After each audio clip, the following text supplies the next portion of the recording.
The Long War on Gaza by Sara Roy. New York Review of Books, December 19th, 2023. Gaza is being devastated as we watch. A stated goal of Israel's assault, which has so far killed more than 19,400 people, is to destroy Hamas in retaliation for its attack that killed 1,200 in Israel's south in October.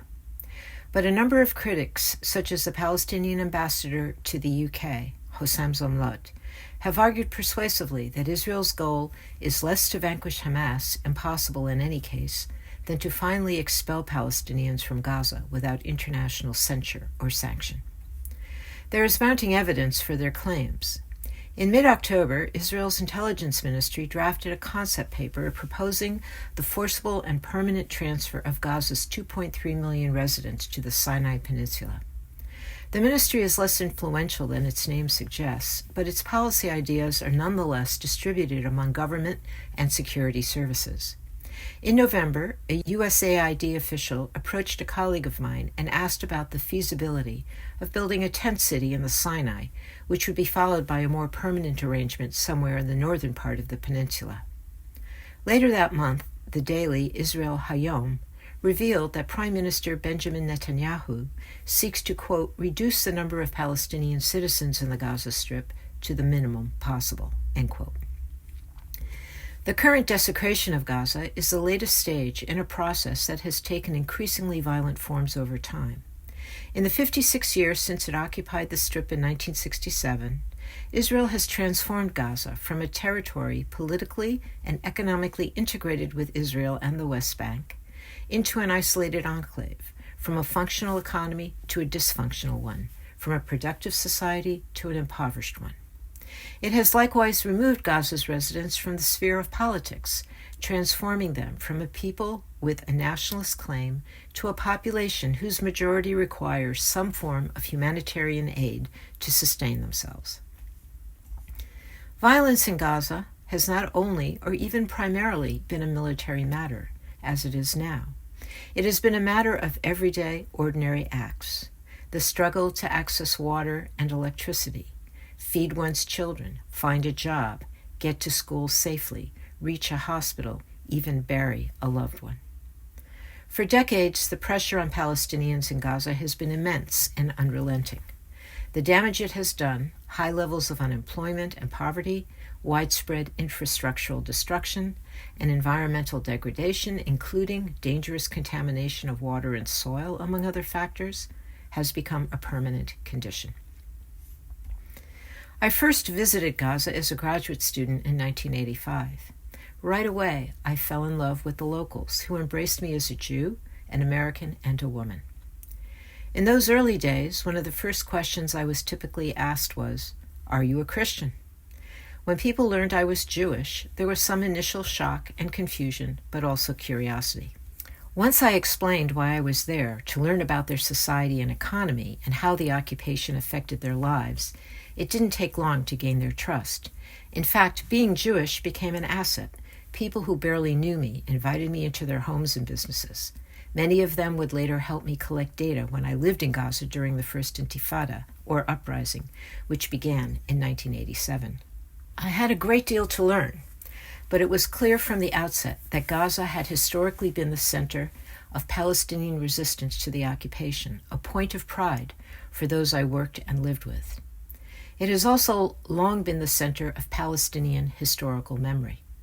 The vast majority of residents come from families who were ethnically cleansed in 1948, from such places as Istud, El-Majdal, and Al-Fallujah. Some of my earliest memories from Gaza are of young refugee children, describing in great detail the homes and villages that their grandparents had lived in, but that they had never seen. They were strikingly intimate with their ancestral homes.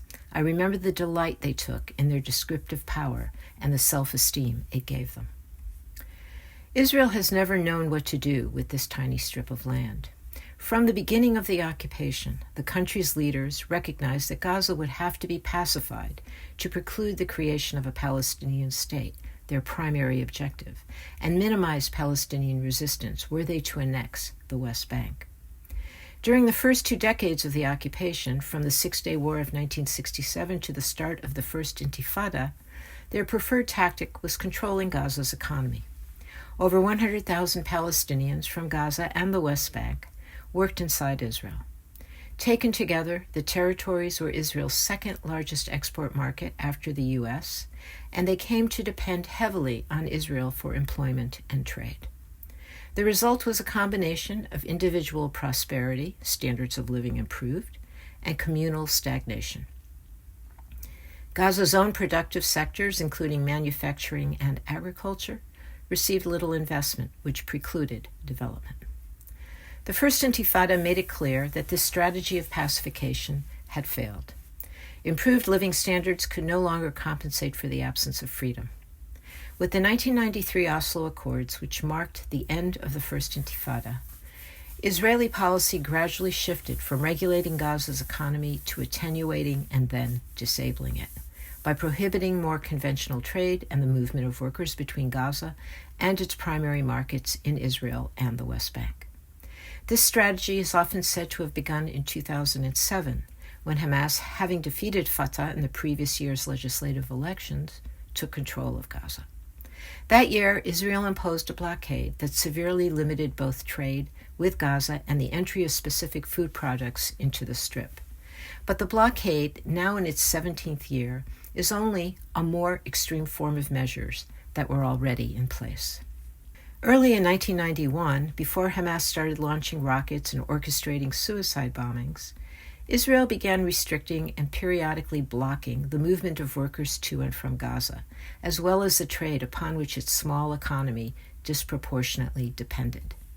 Initially, the aim was to contain and suppress unrest, but as the Israeli journalist Amira Haas has written, it, quote, soon developed into something more far-reaching, end quote. In January 1991, Israel canceled the general exit permit that made it possible for Palestinians to move freely through Israel, the West Bank, and Gaza. Palestinians were thereafter required to secure individual permits in order to leave Gaza or the West Bank, even to travel from one to the other. Over time, these permits were subject to increasingly strict political and security criteria. The Gulf War, Haas wrote, quote, provided the occasion to reverse the situation of free movement for the many and prohibition for the few. From then on, there was a blanket denial of the right for all Palestinians, with exceptions being made for certain explicit categories, including workers, merchants, people in need of medical treatment, collaborators, and important Palestinian personalities, end quote. The cancellation of the general exit permit marked the start of Israel's closure policy. After a series of attacks inside Israel in 1993, quote, the military commander issued another order canceling the personal exit permits, end quote, according to Hamoket, an Israeli-based human rights NGO assisting Palestinians. Quote, in practice, this order, which has been continuously renewed, established the general closure of the territories, in effect to this day, end quote. As B'Tselem, another rights group focused on the West Bank and Gaza, has put it, quote, isolating Gaza from the rest of the world, including separating it from the West Bank, is part of a long-standing Israeli policy, end quote. This policy of separation and containment became more explicit in the aftermath of the Oslo Accords. In 1994, Israel built a fence around Gaza and the first of several enclosures.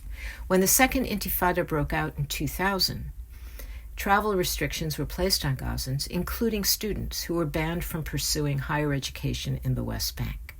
Quote, entry of Gaza residents into Israel for the purpose of family visits or reunification with a spouse was prohibited, in B'Tselem's words. Quote, visits by Palestinian citizens of Israel and residents of East Jerusalem to relatives in Gaza were reduced to a minimum. In addition, Israel severely restricted the ability of the entire population of Gaza to travel abroad, with many prohibited from doing so altogether. Import and export were restricted and often halted. Israel also banned most Gaza residents from working inside Israel, taking away the source of income of tens of thousands, end quote. In 2005, Israel disengaged from the Strip, removing all of its settlements and military forces. Israeli officials have since argued that this formally ended the country's occupation of Gaza. According to international law, however, Israel remains an occupier as it maintains effective control over Gaza's borders, sea access, airspace, and population registry. Over time, it grew more difficult both for policymakers to envision a political settlement that would treat the Gaza Strip and the West Bank as a single entity, and for Palestinians themselves to imagine a collective future. Another crucial effect of Israeli policy, more noticeable after Hamas came to power in 2007, was to transform the occupation from a political and legal issue with international legitimacy into a dispute over borders, to which the rules of armed conflict apply. Israel, in effect, recast its relationship with Gaza from occupation to warfare, as evidenced by the numerous deadly assaults it launched on the territory over the past 17 years, among them Operation Summer Rains in 2006, Operation Hot Winter in 2008, Operation Cast Lead in 2008 and 9, Operation Pillar of Defense in 2012, Operation Protective Edge in 2014, Operation Guardian of the Walls in 2021, Operation Breaking Dawn in 2022, and Operation Shield and Arrow in 2023. Its international allies quickly accepted this shift. Gaza came to be identified solely with Hamas and treated as a hostile foreign entity. Under this new approach, Israel dispensed altogether with the notion that Gaza could have a market economy. Quote, as part of their overall embargo plan against Gaza, U.S. officials wrote from Tel Aviv in November 2008, quote, Israeli officials have confirmed on multiple occasions that they intend to keep the Gazan economy on the brink of collapse without quite pushing it over the edge, end quote. More specifically, they aim to keep it, quote, functioning at the lowest level possible, consistent with avoiding a humanitarian crisis, end quote. The goal, that is, was not to elevate people above a specific humanitarian standard, but to ensure they stayed at or even below that standard. Since 2010, Israel has periodically eased restrictions, but the blockade has nonetheless almost entirely destroyed Gaza's economy. On the eve of the current conflict, unemployment was at 46.4%. In 2000, before the blockade, it was at 18.9%. Approximately 65% of the population was food insecure, meaning they could not safely access enough nutritious food to meet their dietary needs, while 80% required some form of international assistance to feed their families. Perhaps the most striking result of this policy was the transformation of the Palestinians in Gaza from a community with national, political, and economic rights into a humanitarian problem. The needs of over 2 million people were reduced to sacks of flour, rice, and sugar, assistance for which the international community was and remains entirely responsible. Gaza could only experience relief, not progress. Humanitarianism has since become the primary way that international donors interact with Palestinians in Gaza, in effect, a device the Israeli military uses to manage an undesirable population with no vision of anything but more management. Quote, the West Bank and Gaza are now almost completely delinked, end quote, a World Bank report stated in 2008, quote, with Gaza starkly transforming from a potential trade route to a walled hub of humanitarian donations, end quote. Israel has, in other words, created a humanitarian problem to manage a political problem. It not only compelled humanitarian intervention, but transformed ordinary life into war by other means, using the threat of catastrophe as a form of governance and suffering as an instrument of control. Until recently, the goal was to avert large-scale disaster, such as starvation. Now that goal has been superseded. For the past 10 weeks, with the exception of a 1-week humanitarian pause, Gaza has been under a total siege. Israel has virtually halted the entry of fuel and restricted the entry of food, among other critical necessities. Palestinians who refused to relocate to the southern part of the Strip after warnings by the Israeli military early in the assault were told that they might be identified as an accomplice in a terrorist organization, quote unquote. The metric has changed from starvation to death. I'm still alive is the measure by which my friends in Gaza live. In Gaza, where the overwhelming majority of the population is confined to a tiny strip of land that they are not allowed to leave, the occupation has prevented any kind of normal social environment from emerging. Young people, who account for over half the population, have no conception of the world beyond the Strip. They do not know what it means to board a plane or a ship or even a train.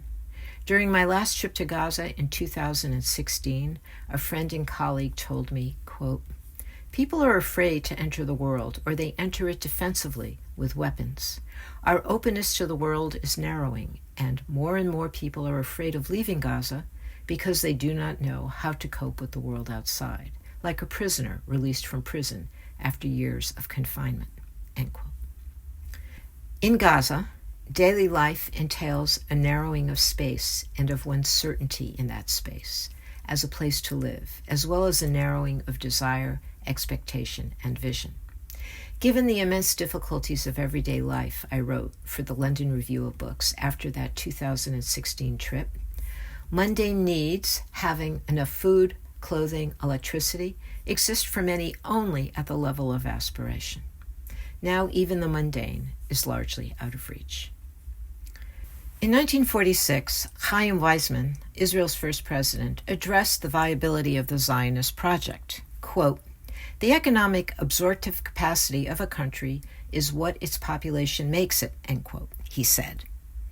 He went on to say, quote, "Natural conditions, area fertility, climate will exercise their influence, but by themselves they can give no indication of the number of inhabitants which the country can ultimately sustain.